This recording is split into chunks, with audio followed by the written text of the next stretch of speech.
सब काहू यही पावा राख। और सब कहाँ पहुंचा फिर? जिनके बेटे बन के आए थे। राजा जी के राजकोष में सारी मोहरें आ गई। इसके बाद सभी देवियां आती हैं भगवान को देखने के लिए। भगवान पालने में झुलाए जा रहे हैं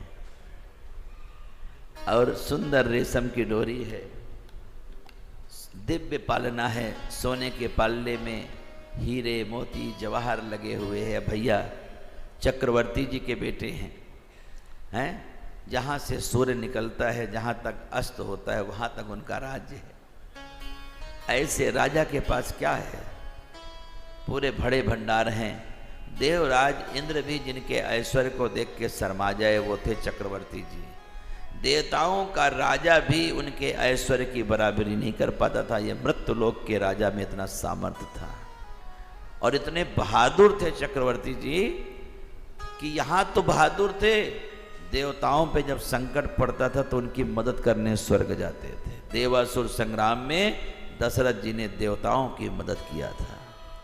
अब आप समझ सकते हो कि गुरु भक्त का कितना सामर्थ्य होता है। पर इनकी अद्भुत साधना का एक ही उद्देश्य था कि सुबह सुबह उठते थे, स्नान करके कमंडल उठाते थे और नित्य अपने गुरुदेव का पद पूजन करने के बाद ही ये बात करते थे। बोलते नहीं थे किसी से, मौन होकर के जाते थे और गुरु जी का पूजन करते थे। दशरथ जी का नित्य का नियम था। अब आप इसमें उलझ जाओगे। तुम्हारे गुरुदेव रेंज से बाहर रहते हो, आश्रम बहुत दूर हो, यात्रा करना संभव न हो तो कैसे करोगे?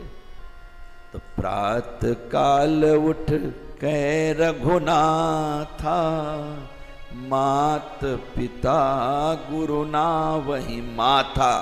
पृथ्वी में सिर टेकर मस्तक को छू लगा देना चाहिए तो सबको प्रणाम हो जाता है। और मैं तो कहते समग्र पृथ्वी पर जितने पूजनीय हैं, जिनकी हम पूजा नहीं कर पाते, जिनकी वंदना नहीं कर पाते, सुबह सुबह उठो, अपने मस्तक को पृथ्वी में रख करके सबको वंदन कर लिया करो।